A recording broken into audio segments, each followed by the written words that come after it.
Here's a quick quiz that can give you some insight into the nature of your personality as well as the personality of your team and your organization. So imagine, if you will, that you are a dinosaur and you have just laid a nest full of eggs and you go off to get some food. And when you come back, you discover that some of your eggs are missing. You discover that some other dinosaurs have found your nest, grabbed some of your eggs, and taken them away. What impulse shows up for you first and strongest?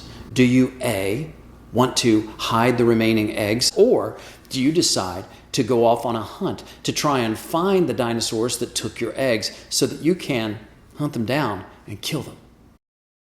This scenario looks at the difference between passiveness and assertiveness when faced with a difficult challenge. This exercise isn't really about dinosaurs at all. It's about taking a look inside yourself and finding out if, in the face of a difficult situation, you favor an assertive or a passive approach.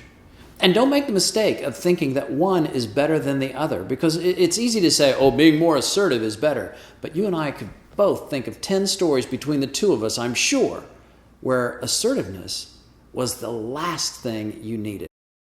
In my work with organizations, we take a look at the nature of corporate culture, the stories that you tell within your organization that creates your viewpoint. A viewpoint that is, if it's effective, both passive and assertive as appropriate to the situations that come up for you.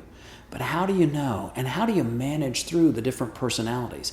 That's what culture and that's what cultural training is really all about, to help you to identify new ways of looking at the same old problems. It begins with an awareness of yourself, it begins with an awareness of your team, and it begins with a willingness to entertain new ideas, to understanding that maybe the way we've always approached something isn't the best way to look at the future.